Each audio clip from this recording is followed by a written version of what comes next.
episode is presented by TimeTrack Go, the simply better employee time clock software that is going to make your life easier. The unique graphical employee time card helps you quickly identify and fix mistakes, cutting your editing time in half so you can go on with your day. TimeTrack Go will not only save you time and money each week, but the easy to understand user interface and the ability to turn a tablet into a time clock will get you and your team up and going in just minutes. And now your hours can go to your favorite payroll systems, including Gusto, ADP Workforce Now, Paychex, and many more. Find out what a simply better solution can do for your business, too. To learn more and sign up for a 14-day free trial, go to www.timetrackgo.com. That's TIMETRAK go.com or call 888-321-9922. Let's go.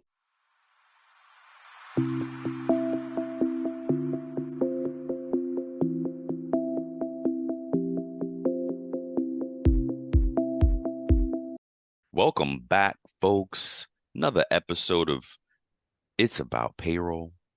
What's good, Walt? Hey, we're back for another week. Yes, Some sir. more time, man. The year is flying, dude. brother. Man, like it's so crazy. I feel like it just January just came, and then another January is almost here. Dang. Yes. What the heck is going on? Yes. That's it, man. So, how about you, man? How you been? I've been good, man. We're talking about time in the year, right? I know Yeah. no folks don't know this, but I stopped smoking cigarettes a year ago today. Not today, but this weekend. Yeah, you was here, man. When you was here for Labor Day weekend, that was my last time. Yeah, we were celebrating, just hanging out, really, shit. And I hadn't seen him at that, right? We hadn't seen each other in like 6 years Yeah, man. from then, and that was the first time we saw each other in 6 years, even though we've been doing this, right? Because it was like it's so crazy. So it's been a year since then. That weekend marked it. I was like, I did take Chantix to help me stop for, folks out there trying, man, stop. Folks, that shit is horrible. You know what I mean? Excuse my language. Yeah. So yeah, marking a year for that. I got it on my calendar 1 year. Like I'm so proud of myself for that. And yeah, man. Yeah. Yep. So yeah, that's why I'm at with that. What about you, man? Good, man. Just like I said, what's up? Look like you cold. Is it cold over there already? I have my AC low. Like I sleep, I hibernate. Like when I'm in my house, I like it like on 68, 67 at night. And so, and then plus I sleep with a fan on because I too hot. One of So those it's like folks. it's cold down here, man. Gotcha. Yeah, man. So today we are talking best practice for time and attendance. Yes. I'm always amazed. We haven't done this yet. And there's so much, folks. That's why we love being here for y'all. We love doing this. Yeah. Anywho, best practice is time and attendance. And yeah, we're just gonna go through some things, folks. Like this is basically if you're picking a system, if you're thinking about, all right, I may need a new system, right? And you're not doing an all-in-one, right? And we were talking to our friends at TimeTrack Go, and they would have a great team there, customer service team, like really smart folks for time and attendance, and they're breaking down like the history to us and whatnot. And it was very right, good. it was amazing episode. Peep that episode. This episode will also be brought to you by TimeTrack Go, and they were teaching us, really, we were learning about the evolution of time clocks, employee time clocks. Yes. And man, time clock. Yeah, you say it was like back in the 1940s, 50s, something like that. From the 40s, but it was still being used like in the 90s. You know what I mean? Well, it was amazing history. So all that to say, you can have a time system that stands alone.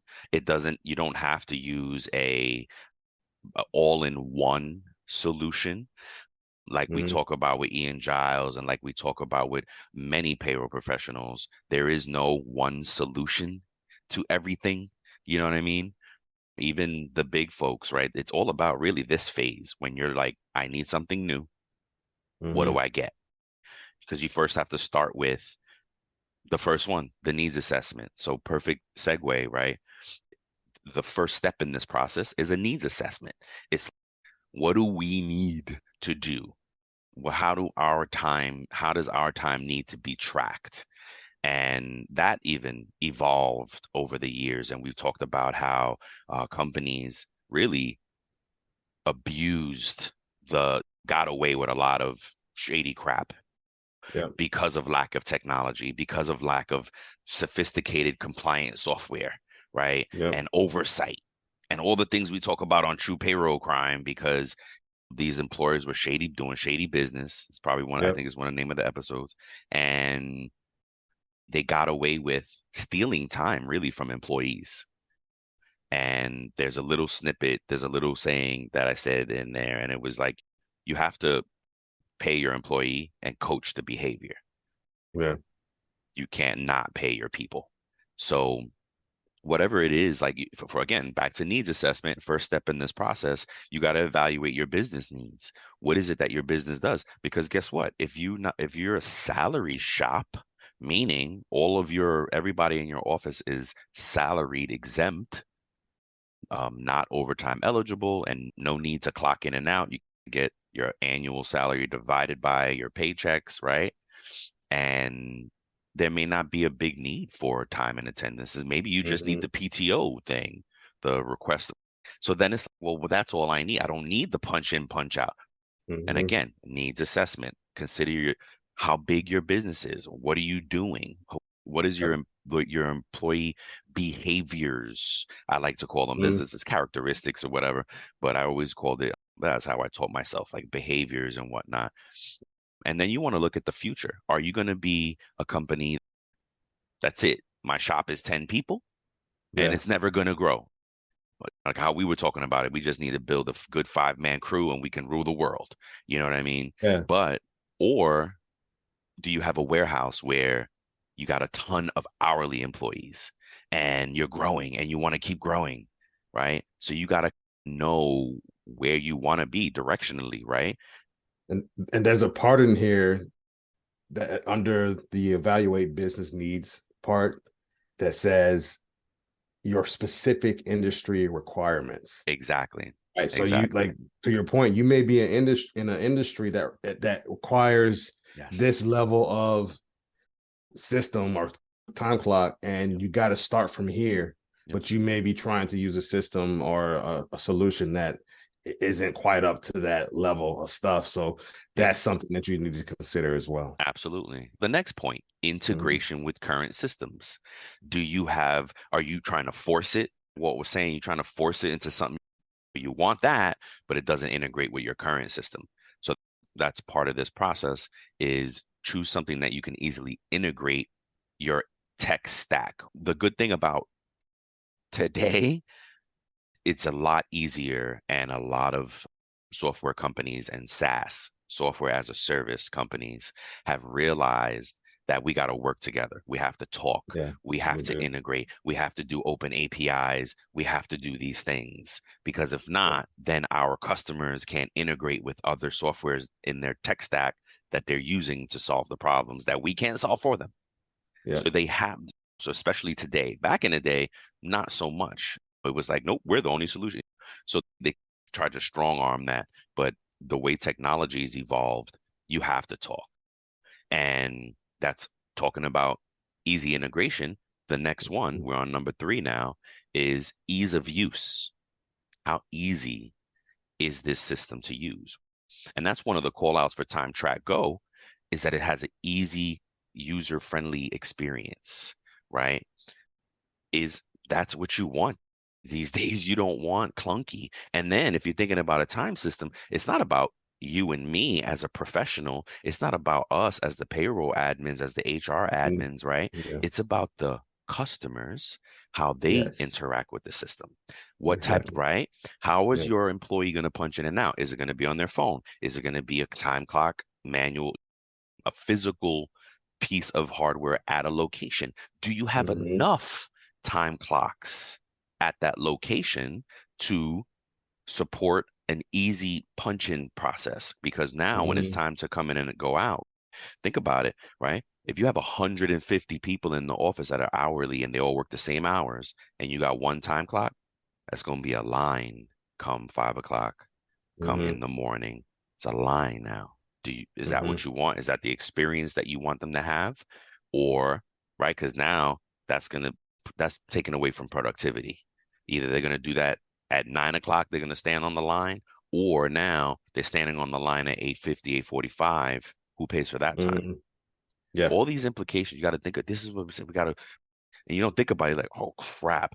And it's even tablets. Even if you have a Time Track Go type of solution that can turn a tablet into a time clock, even if you do that, do you have enough tablets at that location? Because one is not enough. It's going to be, right? There's going to have to be a ratio, one for every.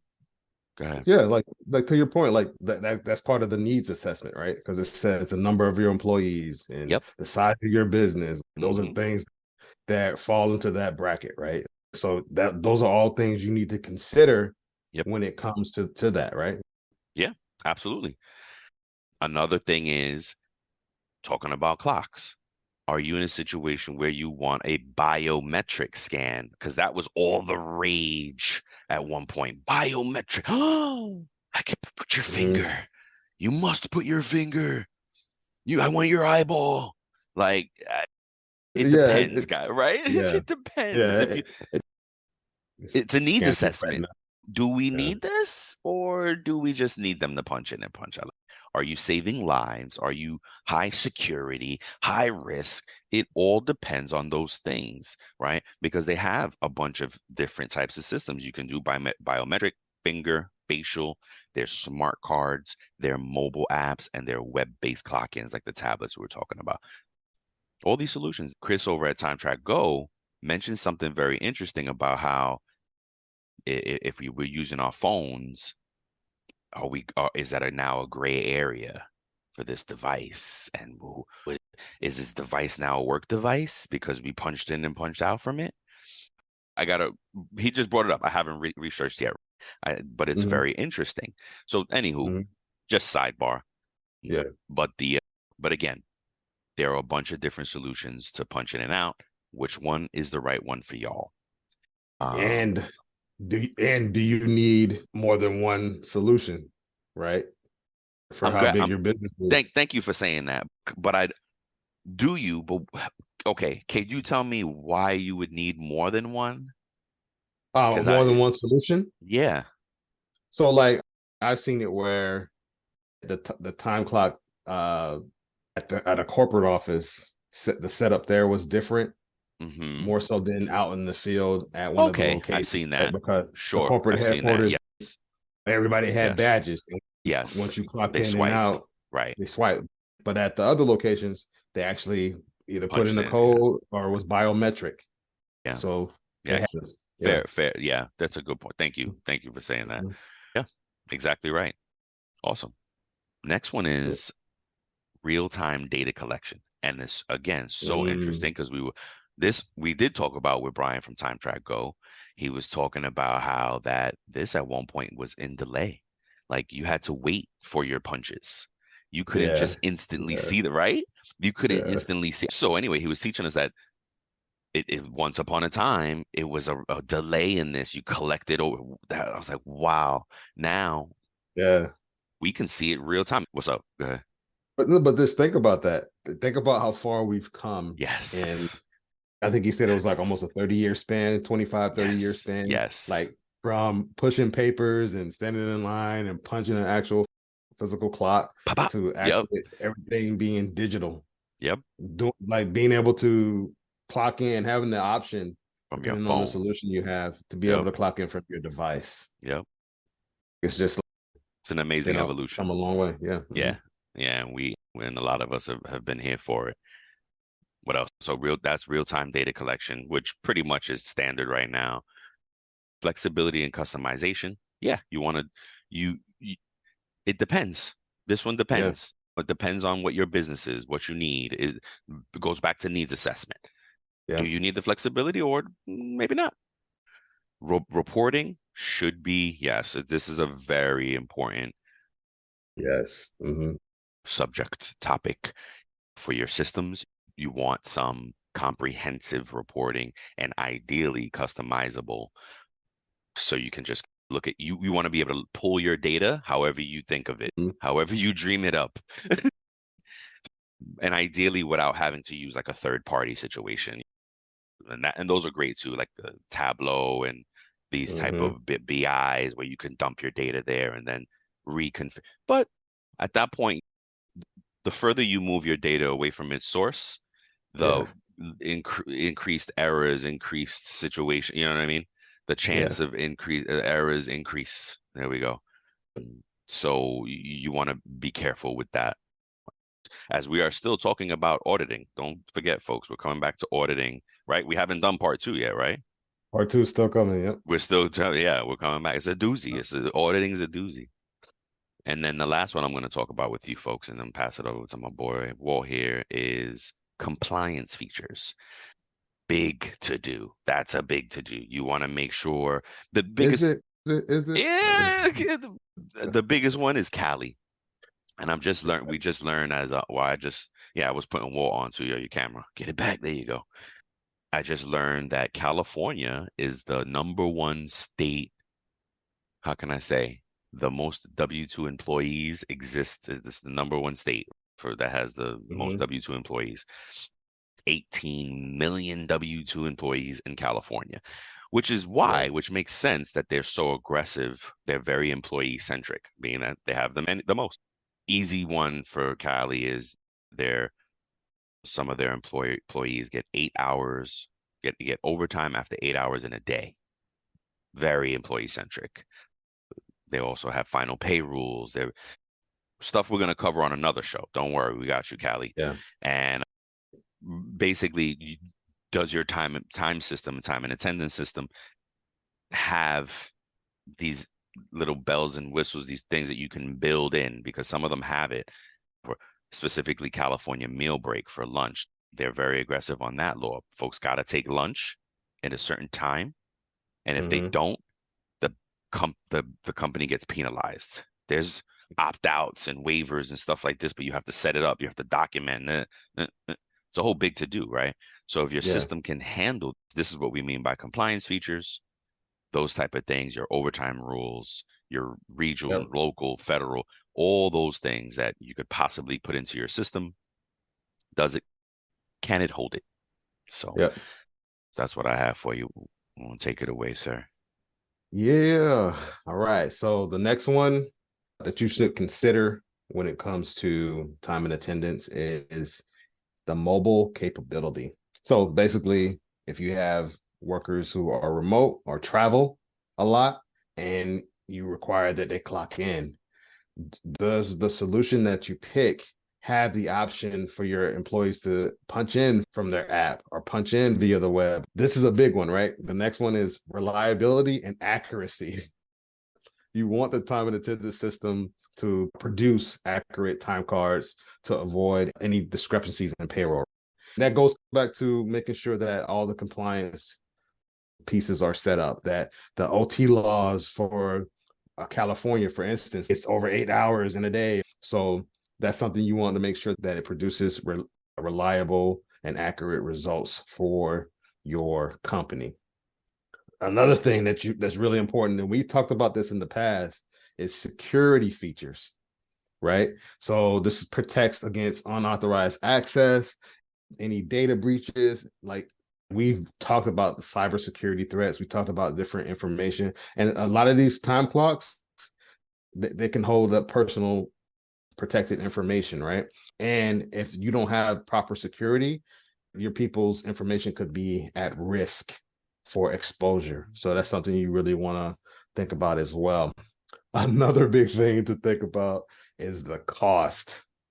Bottom line, you want to evaluate the total cost of owning it, including the initial cost, the maintenance, any subscription fees, and compare this to any potential savings. Are there going to be any gains in productivity?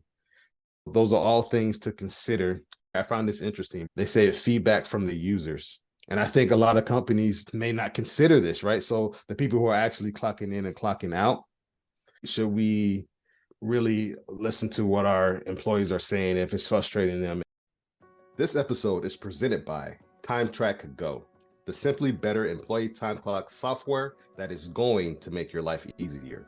The unique graphical employee time card helps you quickly identify and fix mistakes, cutting your editing time in half so you can go on with your day.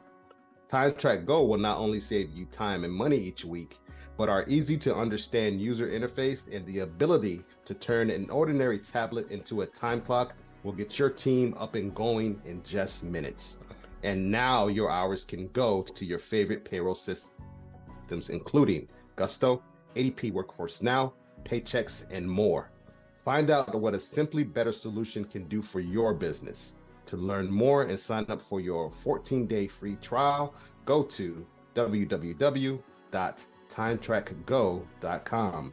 That's TIMETRAK go.com or call 888-321-9922. Let's go. The vendor reputation and their support service, right? People want to sell you a product at the end of the day. That's their goal, is to sell you on why their product is the best for you. So they'll tell you, hey, about all their bells and whistles. And so you'll get caught up in that. And if you're blown away by a sales pitch, it may cause you not to do more research and say, like, hey, let me see what the reputation is on this vendor. Let me see what the people, doing my due diligence to see, hey, how's their customer support? What's the quality of their customer support? Do they have a solid reputation? What's the frequency of their software updates? Do they have a lot of crashes? Were they ever hacked? Was there ever a data breach at this company? What resources do they offer? They offer training. Those are all things to consider because, like I said, a company can have a lot of the bells and whistles that you need. You may need that extra layer of support. That support may not be up to par for what your company needs. Going back to that word, I think the key word of all of this is the needs the needs assessment. Right. Yep. And then another thing you want to consider is the trial period or the demo. That's why it's important to always schedule those, right? Just don't go off of what you see online. Just don't go off of what you read or hear. You actually need to get a walkthrough, put your eyes on the product and see how it actually works. Yeah. All right. The next one is backup and data recovery. So you want to make sure that they have great systems in place. So if something goes down, if the system goes down, and it happens, right? We know we've all been in a product that we use online and it goes down. How quick can they turn it around? Right? How quick are they going to get their systems back up? It happens. It's going to happen. Like servers are going to crash. Things are going to happen. Things are going to go down. There's going to be a bug in the system, and they're going to have to do a refresh. That's why we get those notices. No matter what type of software you're in, you get those notices. Hey, we're going to be doing maintenance on the system, right? So that's why those things happen. But does it shut down your whole setup, or if it goes down, or can you still function? So that's really important if you can actually protect yourself against that. And then the next thing is the cloud option versus an on-site option, right? So a lot of these time clock systems, especially TimeTrack Go, they use cloud technology, right? So you have access to save your data on the cloud and it's protected. And we had a discussion with Chris and Brian from TimeTrack Go, and they were saying like the cloud is probably the most secure, if not the one of the, if not the most secure than other options that are out there. So it's something to really consider, whether to get a cloud-based system, which can offer more scalability, remote access benefits, or an on-site system, which might give more control over the data. And that you got to decide and figure out which one is more right for your business. You know what I'm saying? Like, and really figure out if you have multiple locations all over the country, then maybe a cloud situation might be something better for you. You never know, or you might need a little bit of both. Who knows? What you get, right? So that's pretty much it, man. Anything else you want to add? No, that's it, really. Yeah, that's it, man. That was a good show. Yeah. And remember, again, there is no one size fits all. Don't believe the salesman that's, I got the one. Don't worry, ours is good for any. Nope, no, they're selling. And I guess one something that they didn't cover here is, or maybe it's in the, what was it? Validate the, do the background, the vetting, the vendor part of it. The reputation. Yes, there you go. But still, part of it is that sales product. It's a classic thing within amongst payroll professionals that they said one thing in the sales, and then when they actually get to it, it's different. A lot of pitfall too. The people who pick the systems are not involving the people who use the systems, and not even the end user, the administrators, the day-to-day folks. That goes back to the other piece, feedback from users. Like you said, not yet. You're not involving the people who are going to actually use it. And so you're not really just looking at their feedback, right? Yep. We're part of plenty of companies where, and all of us, I'm sure, as payroll professionals, are part of plenty of situations that the company is just looking at the dollar amount. Like, we're going to save a ton of money. Change systems. But they didn't involve the people who use it. And that's what I was thinking about when it said get feedback. It was like, feedback, man, that's a nice to have, because, and I think that's what I was saying when my I was muted. It's a nice to have because most folks don't think about that. They forget about getting the people who punch in and out involved. They're not getting the professionals, administrator support involved. So ideally, you do get both groups involved, but that's a very thoughtful implementation. And hey, I guess you're at this point, you should be very thoughtful and intentional about it. So yeah, so that, and also be careful with the salespeople, because they always sell something. Yep, we can do this, we can do that, and then it's very different when it's implemented. So you can do it, but it's going to be a manual process on your part. So. Yeah. That's a good one. That's a good one. So yeah, make sure you implement them best practices. Make sure you get in the feedback from the key stakeholders, and that really would, if you're intentional about this process, that would change the game, right? And it's not just, usually it gets thrown on us. We're payroll professionals. We're going to work one day, and the boss pops up, "Hey, we're implementing this system tomorrow. Get ready, yay!" And you're like, "What? Are they come to work and I had a dream? This is what I want to do." Ideally, we don't do that. And if you're at a decision-making point right now, or meaning decision like, hey, yes, we're going to look for new systems, read Anita Latink's book, How to Choose Your Next Payroll, because it also covers really how to choose your next HCM, period. Honestly, you could apply her rules to how to choose a next SaaS system. You know what I mean? So if you're anywhere in the HR payroll space and you're trying like, okay, how do I choose this next system? Read through. It's a quick read from great bullet points on what to. And this is from someone who implemented systems day in, day out, as opposed to us, where we get to implement the system maybe once every few years. Because once you got one, that's it. You're locked in for a while. So there's some of us who have never implemented a new system, and that's fine, right? That's the beauty of payroll. Like, we are so dynamic. There's folks that are all over the place, like with our careers, and it's so exciting on where to go. But yeah, what else, man? You got anything, closing thoughts here? I think it was a good show. I think that as far as best practices and tips for time and attendance, I think it's covered a lot. To your point, when you initially started this off, you said there's so many things here that we touched, even if some of them overlapped a little bit and crossed. There's so many things to consider. Yes. When it comes to time and attendance solutions or systems, right? Yeah. So I just really think that this is something that we're probably going to revisit in the future, especially as things progress and AI progresses and systems progress. And I think that we're going to be, this is going to be changing. The options may change. I think the whole thing may be able to change as far as the options that you have and how you can freaking access stuff. Yeah, absolutely. You can talk to your phone and be like, AI, clock me in. I just thought that the watch will become involved, right? Exactly. Folks, till the next time, thank you for listening. Peace. We love you. Peace. Thank you for tuning in to It's About Payroll. Until next time, keep learning, keep growing, and most importantly, keep going.